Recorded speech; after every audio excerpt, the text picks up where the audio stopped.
soak a lot when we are in a work culture, in a work environment, be it the positive things, be it the negative things, and it's definitely beyond the work, the content, or just the team sharing. Hello, everyone.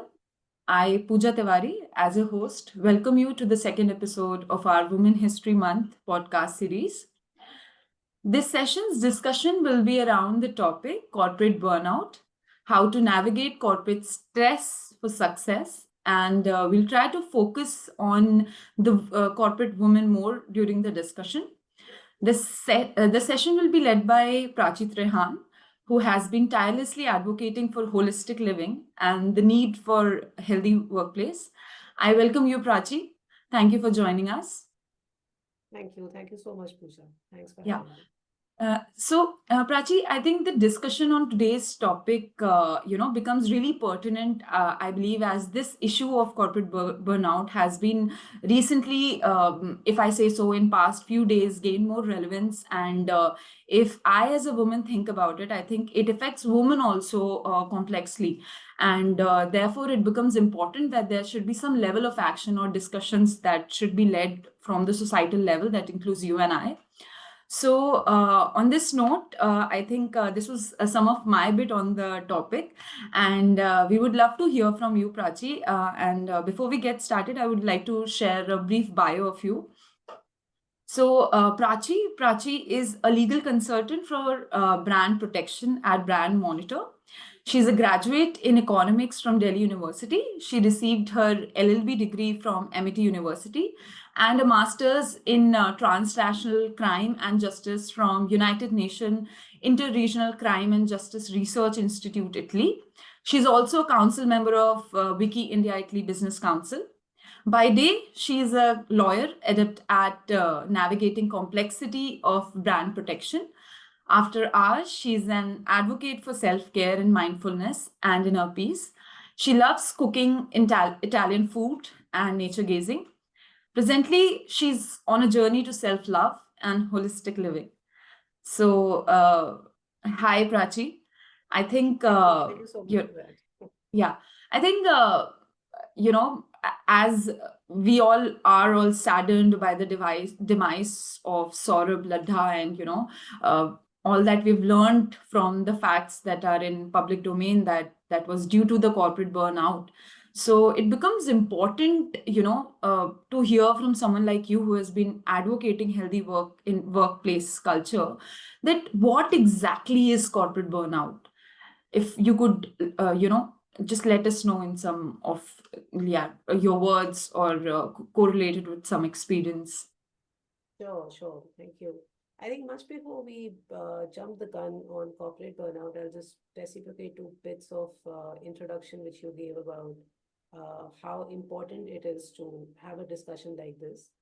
Honestly, you and me, we both know that when we scheduled this webinar and when we were trying to shortlist the topic, we didn't even know that something so unfortunate will happen 28, 48 hours before. And coincidentally, when I ended up seeing the post yesterday, I was stunned. It was all jaw-dropping for all of us. I think this brings us to the core question that why exactly do we have a need of trying to have some platform or trying to have some front where people are without any awkwardness, without any insecurity, trying to bring out topics like this, trying to brainstorm on them, and be more comfortable to be emotionally, to be mentally naked about what they feel or what they see or what they relate to, not just at their workplaces, but even with people around them. Because as we see when we end the work hours, if we try to socialize with friends over drinks, or we try to go to our old friends or to our ex-colleagues or our current colleagues, we have a lot to talk about the work conditions. And very randomly, when we are eating, when we are drinking, when we are watching, when we are trying to talk about something, this too come back and it keeps coming back. So we definitely are looking for a platform. We are looking for a space where we can somewhere release and create a healthy mindset to go back to and not keep coming back to something which is constantly bothering us. Because we soak a lot when we are in a work culture, in a work environment, be it the positive things, be it the negative things, and it's definitely beyond the work, the content or just the team sharing. It's definitely a lot to do with our emotional, with our mental state also.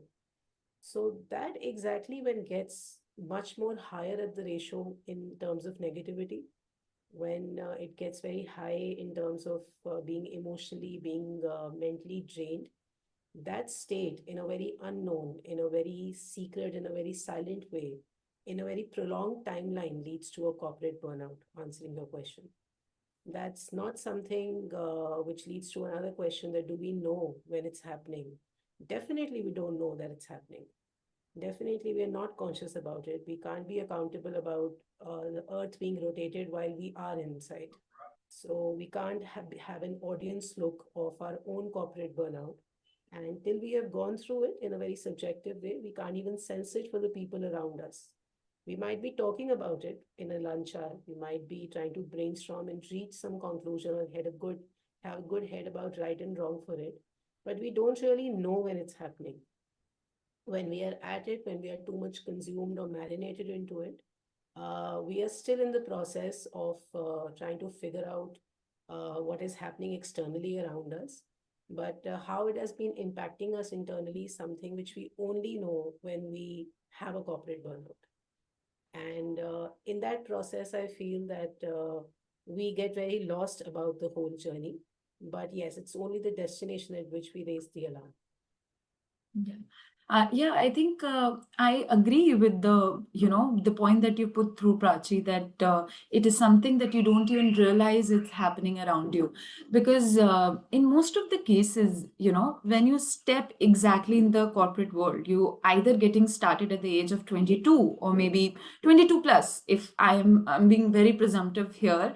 But if we rationalize and think that of a graduate or a postgraduate age, so once you get started in a hinge to just go higher and to give your best, I think that's when it comes from within, and then also the surrounding around. So if I put that through, Prachi, and I'm sure you must have also seen situations around these, or may have read situations around these. So if I may have to ask about some specific scenarios that make stand out as corporate burnout, if you could share a few with us. Absolutely. I think talking about the whole journey before we realize that we already have gone through something like this in a very intense way, I would say that the factors which make us raise the alarm, the all the attributes which we have around us are initially 100% externally driven. There are a lot of situations, there are a lot of clashes, there is a lot of conflicting interests which we have with the environment, which we don't know is not suiting or not resonating with our real core personality.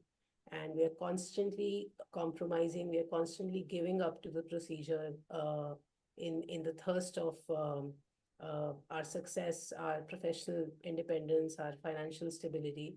And we just keep going with all the reasons which we have to do a job. The specific scenarios, to be very generic about this, can be the overall work culture which the top management is trying to promote in an organization.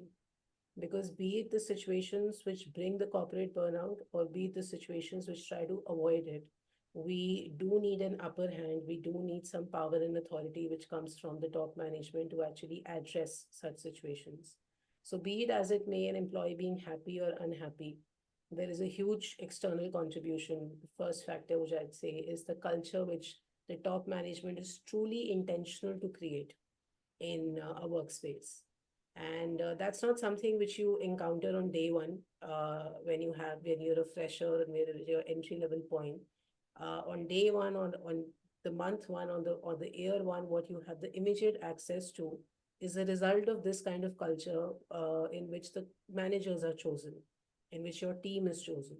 So your manager, your team, all your subordinates is the first access which you have, and definitely how they are behaving mentally and emotionally when they are not talking about work. What kind of cross-functional interactions do you have? What is the whole aura, or what is the whole vibe check which you make when you enter an office in your probation period? So that is something which has not directly got to do with your work, It's much more to do with how and what kind of a culture the management is trying to promote, and how people are reacting to the culture which already exists. Other than that, specific to your work, I would say the key factors, situations, the triggers can be the exact person you're reporting to. That's something which is very well said and spoken, that your mental health, your emotional health has a lot to do with the manager you're working under. And that's also something which really bothers the whole situation when the right culture is not promoted and the right managers are not recruited, and the way the work is done and delegated and reported and how the resource development is happening has a very crucial factor. But still, pointing these all down in a list, I would say that be it the culture promoted by the management, be it the way people are responding to it, or be it the way people are getting hired and you are reporting back to them, these are still puja triggers. These are still external triggers which are exactly trying to tell you that are you at the right place at the first place, or are you at the wrong place? How much are you willing, with your goals, with your desires, with your priorities, to give in into a culture like this? Because be it good culture, be it taking bullshitting, there's no limit to both. It's completely a personal choice. But unfortunately, the organizations which do not conduct these kind of employee building programs, or these kind of employee wellness programs, or promote things like organizational behavior or employee wellness, they cannot teach you as a fresher with an entry level access as to what it takes to have a good culture. But again, that's something which is beyond our control. We might end up being in a company in which we are very happy about the work and the culture is not very good, and we still move on. And we can be very sad about the company in which everything is right, but the culture is not right. Yeah, So I I feel that this is all very externally driven. What matters is that, be it with these wellness programs and awareness in the management, or be it without them, what exactly are you looking for? Now, this is something which we don't ask ourselves when we are entering into jobs. We have too much to achieve. We are driven too much towards our success, towards our goals. We really want to start creating our professional identity, and we want to take our career very seriously. That is somewhere a bad place or a bad externally driven environment gets into you. When we open that space and we let that whole culture, that whole thing sink in, that is something which ultimately, when a burnout happens, we realize is actually very internally chosen, because we didn't have that ability to recognize, to identify, to assess the whole situation. And that's where we gave up.